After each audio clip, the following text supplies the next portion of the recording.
بسم الله الرحمن الرحيم وبه نستعين ثم الصلاة والسلام على سيدنا ونبينا أبي القاسم المصطفى محمد اللهم صل على محمد وآل محمد وعجل فرج وعلى آله الطيبين الطاهرين. Dear sisters and brothers, Assalamu alaikum. Many thanks for coming. I really appreciate it. And those who are watching at home, thank you so much for your time. Tonight, I thought we could continue our habit of remembering a group of people and reciting a salawat for them. Two groups of people, inshallah, tonight. I was thinking one, maybe we could all remember our brothers and sisters in Afghanistan who are going through a difficult time. So let's please recite the salawat for them.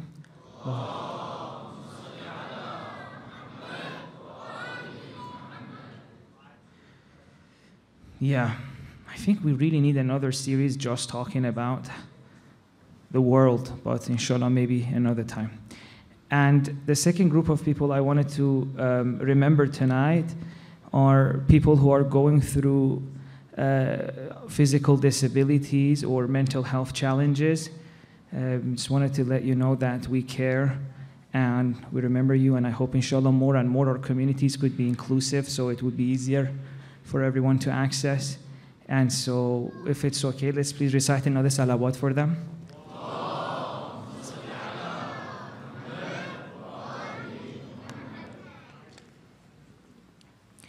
All right, are you ready for our discussion?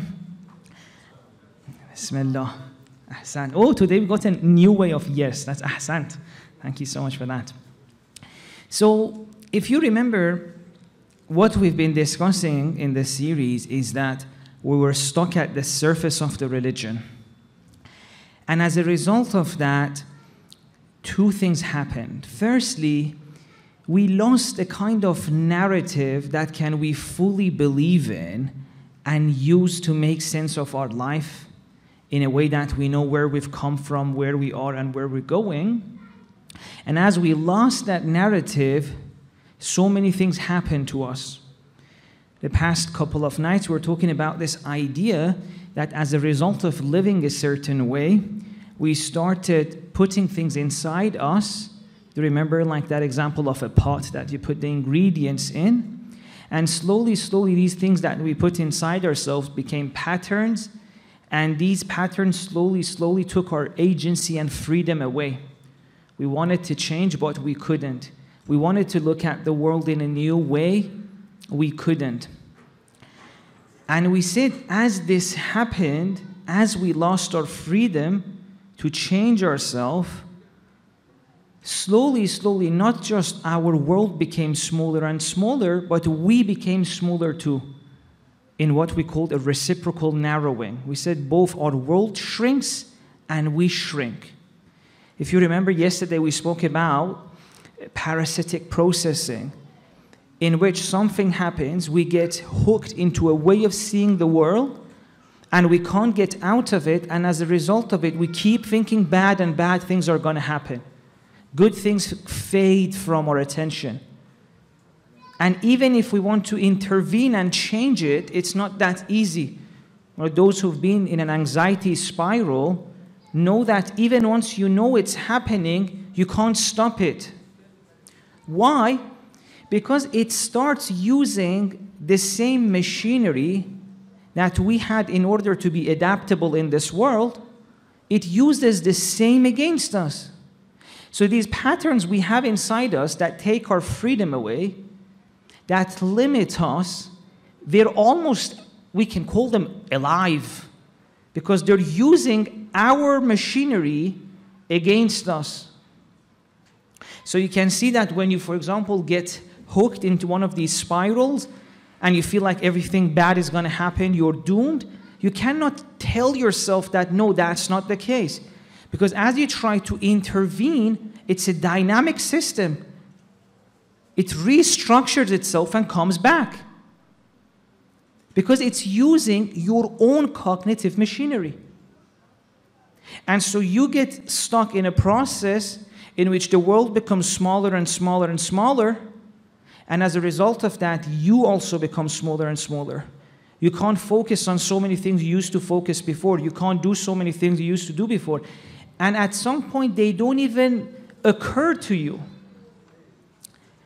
And do you remember I told you I wish we could discuss this idea that how many of the things which are descriptions of what happens to us after we die, when you go at a deeper level of them, they're a description of our life right now. For example, have you heard how they say one of the problems after you die is that the grave becomes tight and tight and tight, like based on a certain life? Well, don't you feel like when we're stuck in one of these patterns in which we're just seeing pain and we can't get out of it, we are in that grave? In fact, it's not that we are in that grave. We are that grave. We shrink and shrink, literally become tighter and tighter. Not just the world, but ourselves. And this is why I said we need to go deeper in our understanding of religion. Because if we think that these things are certain things that are going to happen to us in the future, we can go around spending our life not knowing that they've already happened to us. And the things which were there meant to help us, they've really lost their power because we're stuck at their surface. Okay, so we said now we want to do the opposite of this. We have become smaller, our world has become smaller, we're stuck in the surface, we want to go to the depth. And then yesterday we discussed that the depth, initially we're talking the depth is akhirah, but then yesterday we said yes, the depth is akhirah, but then you can even go deeper. And the ultimate depth, the ground of being, as Paul Tillich calls it, is God Himself. هو الأول والآخر والظاهر والباطن. And as Imam Hussein said, as you start going towards the depth, slowly you realize that things are pointing you towards God. Things which before this were just an object. You would look at them like the finger. Do you remember we started talking about the finger? Things were just objects. But as you start this journey, they start becoming a pointer, like the finger that is no longer a finger, but it's a pointer towards the sky, for example. And Imam Hussein said, slowly, everything in the world, people in your life, every event that happens to you, starts taking a deeper meaning. Well, in Islamic spirituality, they have this concept of ta'wil. You may have heard ta'wil with regards to Quran, but they use it with regard to life. They say every single event in your life, the surface of it is what you know. Masalan, this happened to me. That person said this. But it said at its depth, its ta'wil is that the world is trying to teach you something. In every single second of your life, there is a deeper reality to it. And as you start listening to these lessons that every single event of your life has, you realize that it's slowly pointing you towards the depth. أَنَّ إِلَىٰ رَبِّكَ الْمُنْتَهَى. Your destination is to go to the core, the ground of being, the reality which is at the depth, and that's God. إِنَّا لِلَّهِ وَإِنَّا إِلَيْهِ رَاجِعُونَ. We are going back to God. So now we have another piece of the puzzle. Where are we right now? Are we in dunya? No. We are in a reality that its surface, it's dunya, and its depth is akhirah. Where are we going? We're going to the depth of reality, to the ground of being, and then we'll realize that God is at the ground of being. But Imam Hussein said something interesting, which was again proved by the Quran as well. That as you start going to the depth, we said things become pointers towards God, but at some point they're not even pointers towards God. Everything just fades, and only God remains. Initially, we said events become like pointers. They point you towards God. Events in your life become lessons to teach you something. It's as if everything is helping you go towards that depth if you pay attention. But Imam Hussein says it reaches a place where they're not even pointers, they just fade, and you can't see anything but God. And at that point in Dua Arafah, it said, عَمْيَةَ عَيْنٌ لَا تَرَاكَ. He said, when did you ever, it said, blind is the eye that can't see you. When did you ever become absent so that I needed something to show you to me? When were you ever far that I needed something to take me to you?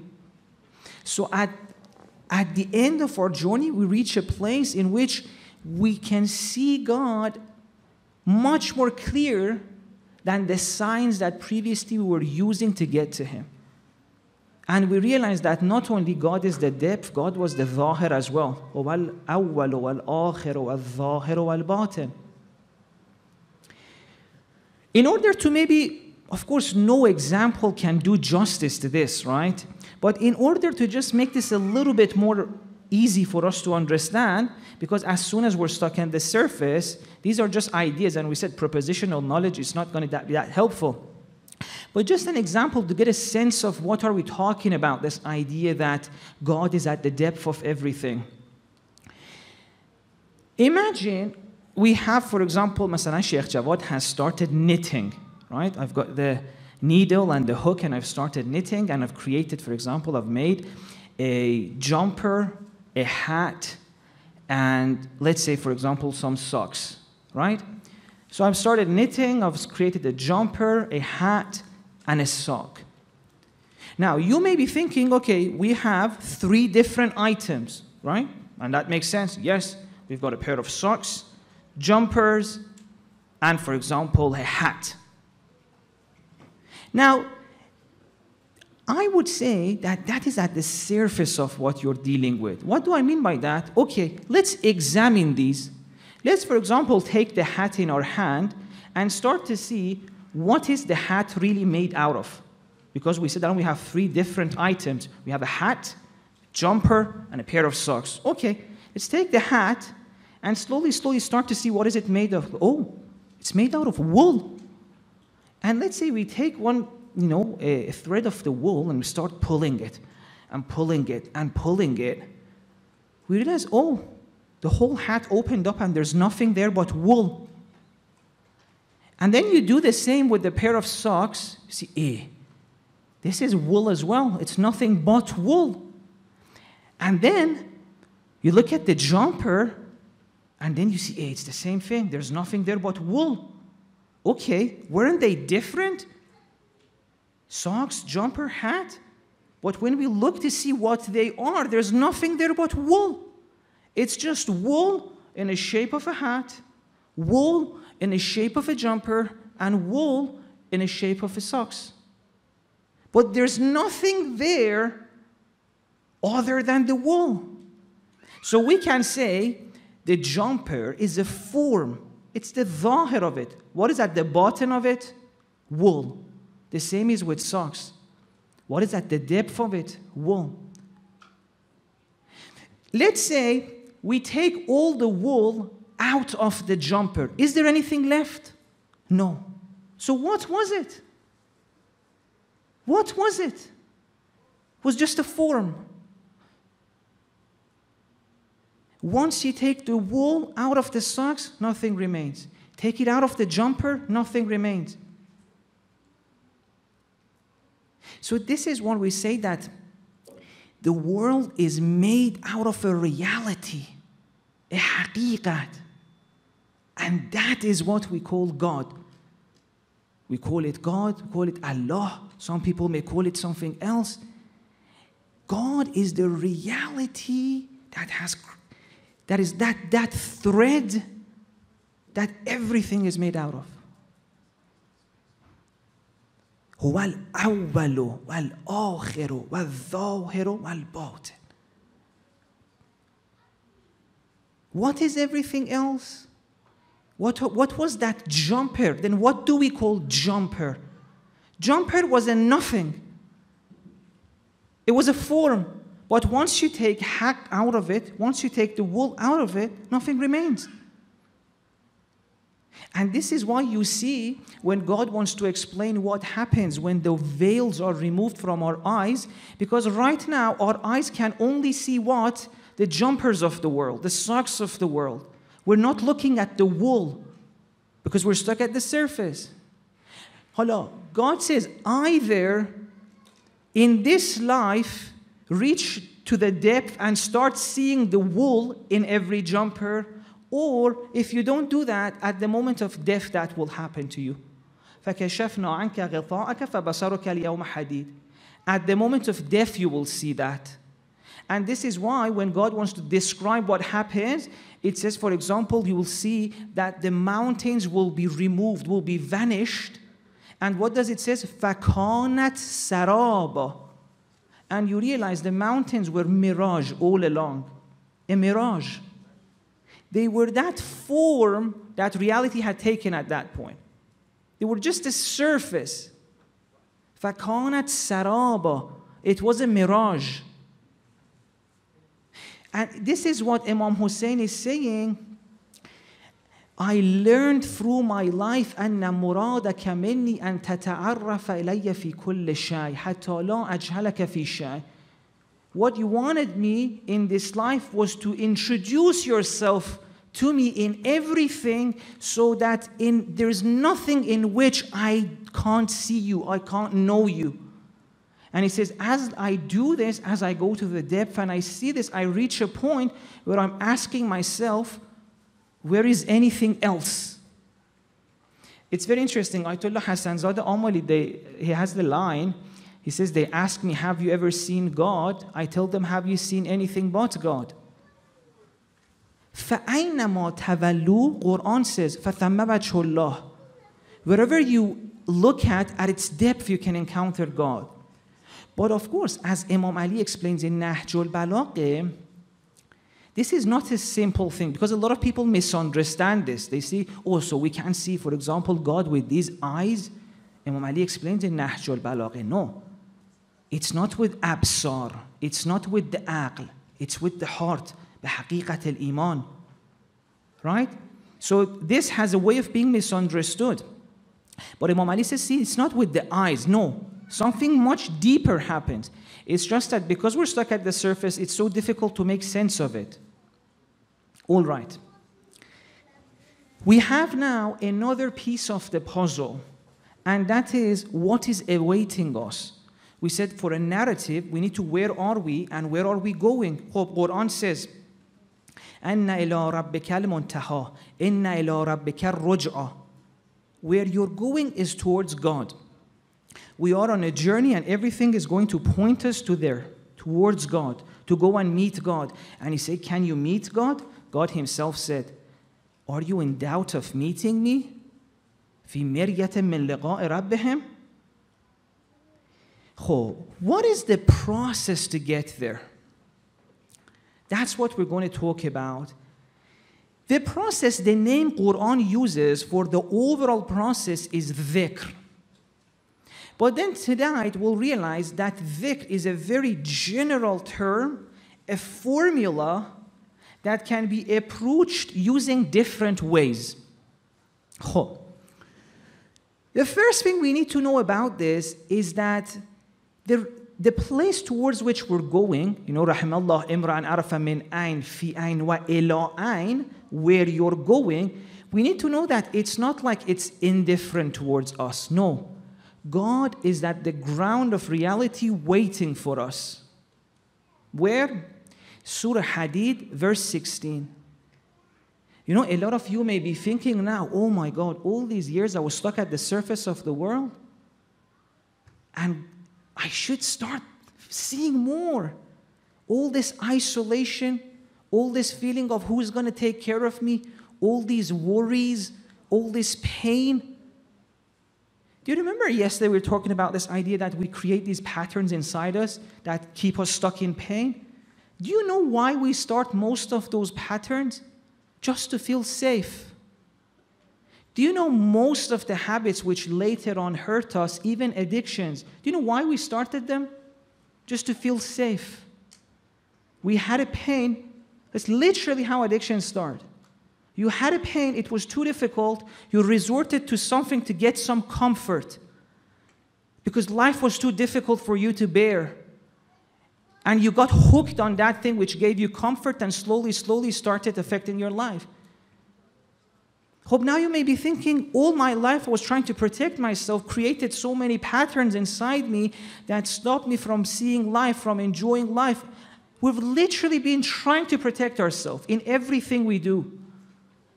But there's a way to connect to that reality which has had my back all the time. Do you know what that Rab means? Rab is literally the one who takes care of you. Why do we call, for example, an educator, a tutor, Murabbi? Because they do tarbiyah, they take care of you, they're like a guardian.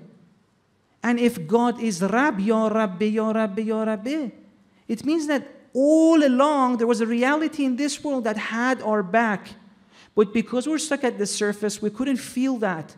So in order to feel safe, we had to resort to all sorts of different things just to feel a little bit safe, like we're going to be fine.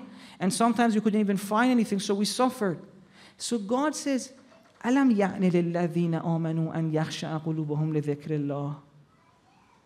Is it not time for you to finally realize, I'm here, come a little bit deeper, and know that I've got your back? You are not on your own. You are connected. You were connected all along. إِنَّ اللَّهَ يَحُولُ بَيْنَ الْمَرْءِ وَقَلْبُهِ. That I wouldn't let anything happen to you if you were just coming towards me. أَلَمْ يَعْنِ لِلَّذِينَ آمَنُوا. Is it not time? And the rest of the verse, this is, by the way, Surah Hadid, verse 16. The rest of the verse breaks the heart. Because God says, don't be like other nations, previous ones. They were nice too. I even told them I'm here for them. I even sent them books, telling them this, that here I'm at the depth of this world waiting for you. But slowly, slowly they got stuck at the surface. طال الأمد فقست قلوبهم. Slowly, slowly they forgot about that I am the reality of their life. I became a word to them. I became something they started fighting over. And their hearts become hardened. God says, so many people before you, this has happened to them. Don't let the same happen to you. And why do you think God would put that in the Quran if it wasn't about to happen to Muslims? Because it already happened to us. And God does not say, remember me, come to the depth because it does good to Him. No. He says, see, if you're stuck at the surface, if you don't come to the depth, you'll suffer yourself. Do you remember how we were talking about your world shrinks and you shrinks as well? God says both of that. وَمَنْ أَعْرَضَ عَنْ ذِكْرِي فَإِنَّ لَهُ مَعِيشَةً ضَنْكَ. He says, if you forget me, if you forget the depth of this life, what will you have? مَعِيشَةً ضَنْكَ. Literally what we've been talking about. A shrinked life, a small world. You'll get stuck in a surface of pain, isolation. مَعِيشَةً ضَنْكَ. And not just that, you also forget yourself.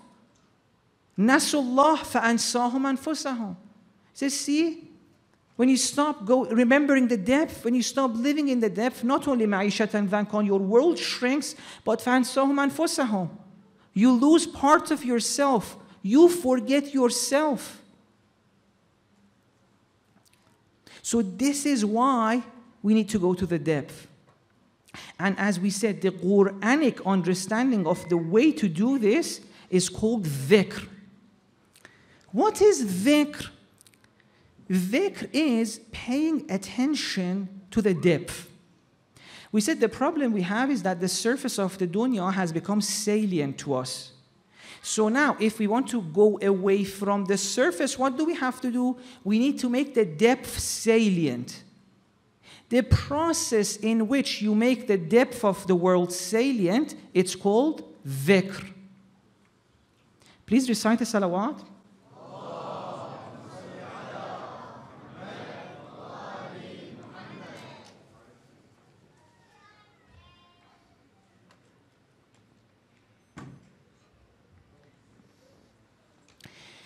So what God expects from us now, and what we should do in order to live a better life, is to, in the same way that we got stuck to the surface, now we need to look beyond that and start seeing the depth. Do you remember that example of calligraphy? We said you can either see, for example, that the pen is writing calligraphy, or the hand is writing calligraphy, or no, it's not the pen, it's not the hand, it's the person. So now we need to do the same thing with the world. Slowly, slowly start seeing that everything that's happening, it's God behind it. Everything that we're seeing, we're stuck in the zahir. Now we need to see the hand that is behind all of these. Allama Tabatabai in Al-Mizan has a line. It says the whole point, Al-Maqsood Al-Wahid, the only goal of Al-Milal wa-Nihal, all religious religions and also other forms of spirituality. He says they only have Al-Maqsood Al-Wahid, one goal, and that is Sarf Wajh Al-Insan Wara'i Hadhihi Nash'at Al-Tabi'ah. He says every single religion had one goal, and that was to take your attention, which was stuck at the handwriting calligraphy, to what's deeper, to the reality behind it. So that you see that beyond everything that's happening in this world, there's another reality at its depth, and that's God. It says literally everything Quran is trying to do is to tell you that beyond everything in this world, there's another reality. And not just Quran, but all religions all along. Imagine, for example, you've gone to a new city and you're visiting there, right? Let's say, for example, you've gone to Paris, first time, you want to explore. And you meet someone who accepts to take you around because you don't know where is nice. Where should I go? I've only one day in the city and I want to go around. So this stranger tells you, you know what, I'll take care of it, let's go. So he takes you to Champs-Élysées, he takes you to La Dorée, gets you some macaroons. Then, for example, he says, you know what, let's go, for example, it's getting close to sunset. Let's go, we can walk to Eiffel Tower, and then if it would be so cool if we can be there and watch this sunset in Eiffel Tower. Literally, he creates a lovely time for you. On your way, maybe you do a little bit of shopping in Champs-Élysées as well, and you're just so excited. Oh my God, I've always heard about this street, and it's so fun. And you're walking, for example, from the Arc of Triumph towards Eiffel Tower, and you see the light in these buildings, and everything is so beautiful. You get to Eiffel Tower, you're watching the sunset. It's so beautiful, and it says, oh, they're selling tea. Do you want to get a tea while we're watching? Yeah, sure. You start talking to this stranger. Such an amazing conversation, and oh my God, look at that view. It's perfect. Wow. And you're just in awe of this view, and you take a photo and you're talking and everything is good. You slowly you're walking back towards your hotel and you're like, damn. Oh, I promised my dad I'll call him and I know what I'm doing. I was meant to call him at, for example, 8 o'clock. Now it's almost 11. I haven't called him. He must be so worried. You go on WhatsApp and you see, yes, your dad is like, you okay, Habib? You okay? Everything okay? Everything okay? Maybe a few missed calls on WhatsApp. What happened? Well, things were so interesting, exciting. The macarons, the view, the lights, the atmosphere, all these scenes you'd seen in movies, and you forgot. You forgot. Well, imagine, let me tell you another way that this could happen. Imagine you've always wanted to go to Paris. This is, by the way, scenario number 2. That was 1. Let's go to scenario number 2. Imagine you've always wanted to go and you couldn't. So your dad says, you know what? Masalan, you did really well in your, I don't know, GCSEs or for your uni, or I don't know, I just love you. I want to gift you a holiday. And by the way, I've talked to one of my friends there, good friend, this lovely person. I think your personalities match, by the way. And he said he'll take care of you there. Once you go to Paris, he'll come pick you up from the airport, he'll show you around. What has changed? Now, your dad is the one who arranged for you to meet this person who's showing you around. So, you get to Paris, from the moment you get to Paris, everything else is the same. He takes you to Champs-Élysées, everything repeats. But this time, as soon as you see the guy and says, hey, your dad sent me. And then you go to Champs-Élysées, he said, oh, by the way, your dad told me that I need to take you to this place. They've got the best macarons, La Dorée. And oh, by the way, when you go to shopping, your dad gave me some money. He said, we need to do some shopping. The money's on your dad. He's going to. And he said, oh, by the way, and then you want to go to Eiffel Tower. Oh, by the way, your dad said, I need to take you to Eiffel Tower as well. Everything is the same. You're doing all the same things. You go to the street, do some shopping, eat some sweets, go watch the sunset. But now, because you know your dad sent this person, every step of the way, what are you doing? Oh my God, bless that. Oh my God, he even gave money to him to buy stuff for me. And then you watch the tower and you're like, oh my God, my dad sent me here. I'm seeing this. God, I love you, Dad, so much. How many times do you think in that day would you message Dad and be like, oh my God, you gave him money too? And then you're like, oh my God, you told him to bring me here too? You keep messaging him. You keep messaging your dad and thanking him, right? Nothing changed. It's not like Eiffel Tower is distracting from your dad. No. It's just that you didn't have enough reason to think about him in the first scenario. But when you know he's the one who put all of this in place, every step of the way you remember him. Oh, he's the one who, The same is with God. Do you know why it's so difficult to remember God in this world? Because we can't see that his hand is behind everything. Like the first scenario, we feel like everything is happening to us. But Quran says, Imam Hussein says, you can get to a place where you see that everything that happened, God's hand was behind it. Just like how your dad found that guy. Your dad gave him the money to do the shopping for you. Your dad told him to take you to that place. Once you live that way, everything becomes a sign of God. Everything reminds you of him. See, what does Quran say about the people who start seeing the world this way? Which surah is this? Surah Nur, verse 37. رِجَالٌ لَا تُلْهِيهِمْ تِجَارَةٌ وَلَا بَيْعٌ عَنْ ذِكْرِ اللَّهِ. He says you can get to a place where even you're doing business, you're doing tijara bay, you can still remember God. Why? Because you see God's hand behind everything. See, and the problem we have is that even when we pray, which is literally the time we're trying to talk to God, we don't remember him, right? Even in our prayer, our mind goes to, oh, I need to do this, do that.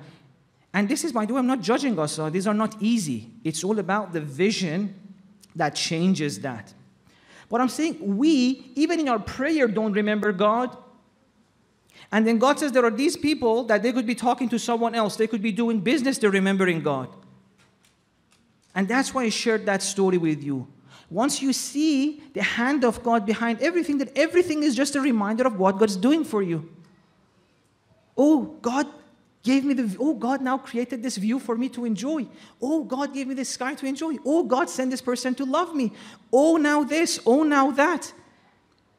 And your whole life becomes a constant process of dhikr, of remembering that reality that is behind everything.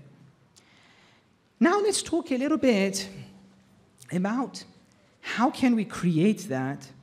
How can we have this kind of dhikr?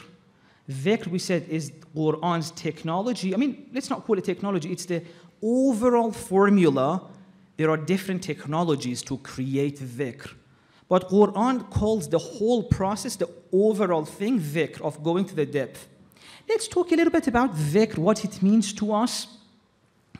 See, most of us, when we think of dhikr, what does come to our mind? I can ask you, masalan. Some of you may say, there are certain things we say. Masalan, Allahu Akbar, Allahu Akbar, Allahu Akbar. We call this dhikr. Some people say, for example, maybe reading Quran is dhikr. Some people may say, you know what, sitting down and thinking about God is dhikr. So what is dhikr? See, dhikr, what it means is to use something, although we can call it, for example, a symbol, in order to hold a reality in mind. What do I mean by that? Let's say you want to, for example, think of justice. Justice is such a complicated idea, you know. What is justice? It's so difficult to define. There are so many things about it. But a lot of people, when they, for example, focus on that lady of justice, you know, that symbol of justice, which is like a lady with a blindfold and holding a... That helps them to hold that in mind, right? So sometimes you use a symbol, like a pointer, in order to hold in mind a reality that is difficult to keep it in your mind. It's like a pointer, but it's deeper than that, although we don't have time to speak about that. Quran sometimes refers to this as what? Ayah. The reason the verses of the Quran are called ayah is that you don't read them because you read them. No.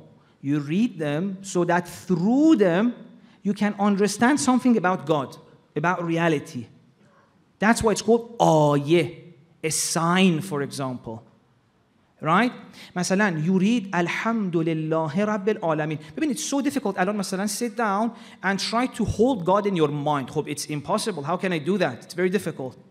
But God says, hope, you know what? Let's make it easier for you. Instead of that, let's use an ayah. Let's use something in the middle.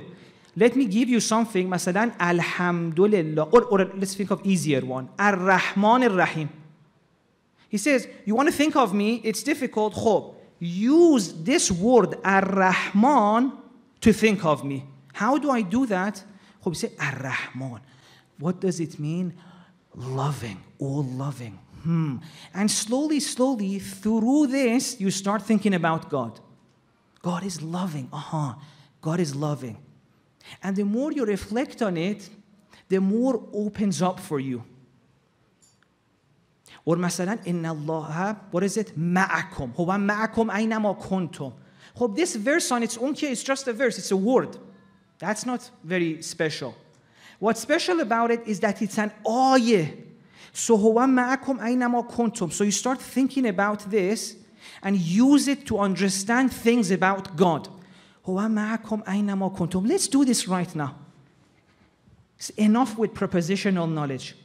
Right now, if you want to close your eyes, close your eyes. If you're not comfortable, don't. Let's for a few moments have a proper zikr. هو معكم أينما كنتم. He is with you wherever you are. Allow this sentence to teach us. Let's allow this sentence to change us. God is with us wherever we are. We're here. That means God is here. God is with us. God is here right now.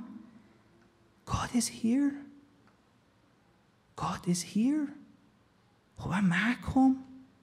That kum is us.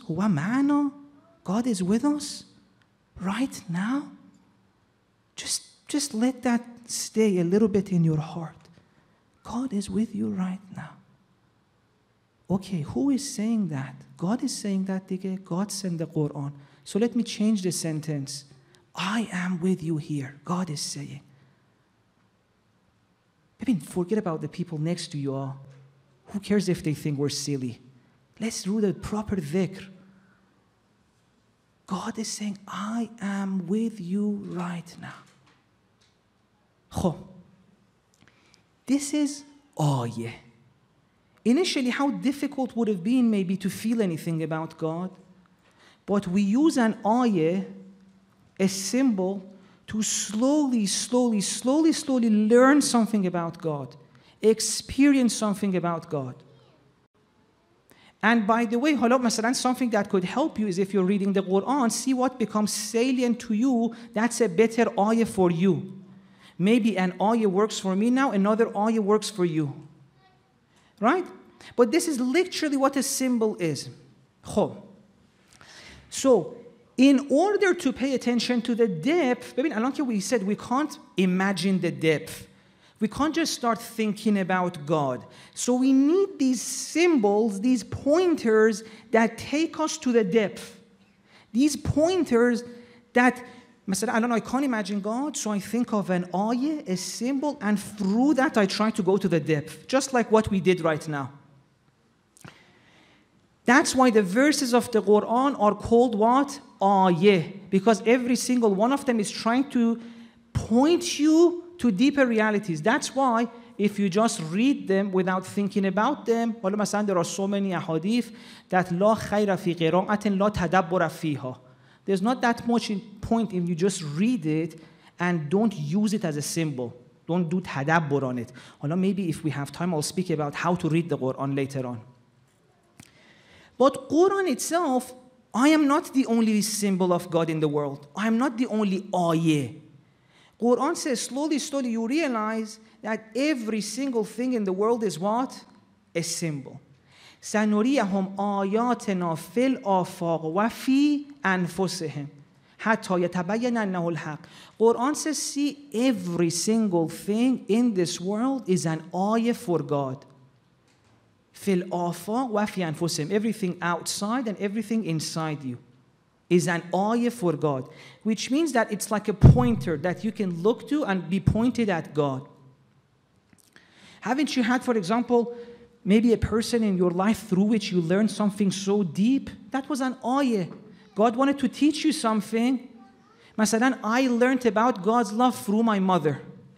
She was an ayah of God for me. I learned what it means to love someone so unconditionally, so beautifully, without expectation. So even sometimes people are in our life are ayah. So according to Quran, everything in this world is a symbol and ayah to take us towards God. But what is the problem? Is that sometimes when we want to do this, when we want to do dhikr, it's so difficult again. Because one of the things again with dhikr is that it can't be only a few minutes. Because look what dhikr is trying to do. Let's think about what is dhikr trying to achieve. Let's remind ourselves of the discussion yesterday. Why are we stuck at the surface of the world? Why can't we see God? Because our hearts have become hardened. We put things inside ourselves, patterns, habits, malakats. They stop us from seeing God. Now, in order to see God, what should happen? These patterns should melt. These malakat should be melt. The ways in which we try to keep ourselves safe and we locked ourselves up, we need to feel healed and let go. So dhikr is like a kind of, we can call it the light, the heat of God, shining on the ices in our heart to melt the patterns, the malakat, the bad ways in which we look at the world, the ways we try to protect ourselves and we locked ourselves down. Maybe we went through a trauma and we closed down, and as a result of this, we can't see joy, we can't experience life. We're keeping all of these inside. And dhikr is like a light that should be shining and melting them. So that's why if I just remember God for a few seconds, that's not enough to melt that. So if I, masalan, for example, feel a few minutes of dhikr, and that's it next another month, it will help me. But it's not healing enough to melt all of these patterns. I don't imagine, for example, we said a lot of the ways in which we're suffering is that we created patterns to feel safe. How can I let go of that pattern? Well, I need to feel safe. But masalan, if one of God's name is Rab, which means the one who takes care of me, do you know how long I need to stay with that name in the heat of God's love and care, so that slowly, slowly I can feel taken care of, and only once I really feel like He's there for me, I can slowly, slowly allow the patterns I created to protect myself melt slowly, slowly, and for me to be able to experience life again. It takes time. And that's why dhikr, for a lot of us, it's difficult. Because maybe we can manage, masalan, a few minutes in a day, or a few minutes in Ramadan. But to keep dhikr long enough, that light shining long enough to melt the patterns, to melt the pain away, we don't know how to do that. This is where we'll talk about tomorrow. I'll just say the introduction for tomorrow because I don't want to leave you hanging. Quran says there is a solution. Let me read the verse for you and we'll talk about it in more details tomorrow.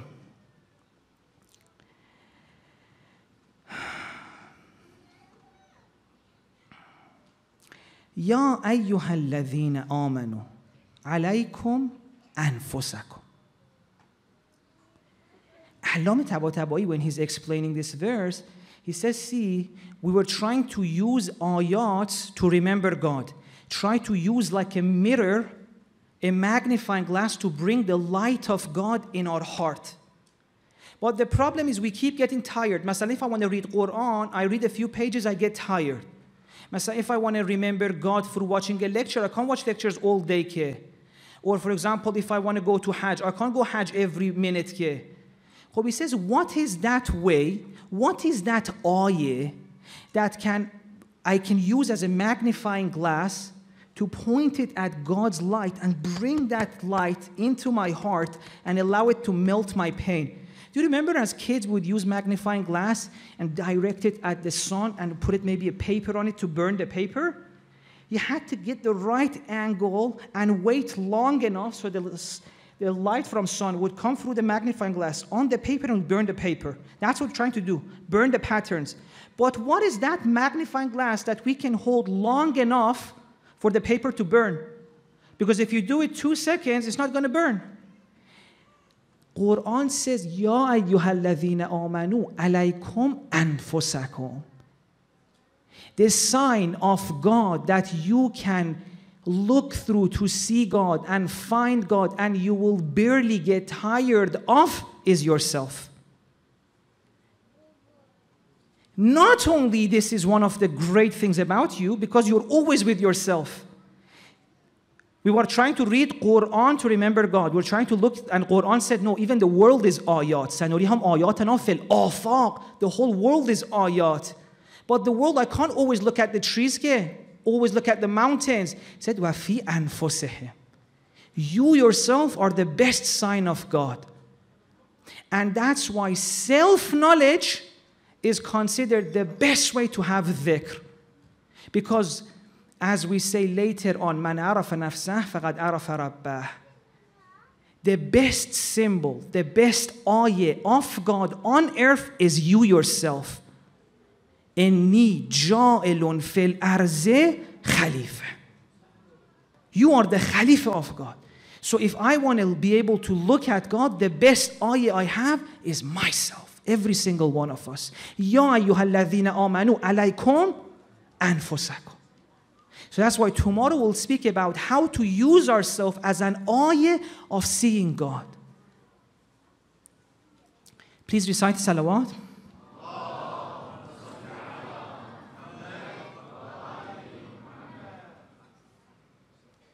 I was wondering, I was like, what if someone says, because I still haven't explained it, what do you mean I can be a sign of God? What do you mean I can point people to God, put myself to God? But I'm so lucky, I don't need to spend time to explain that, because tonight is the night of Hazrat Abbas.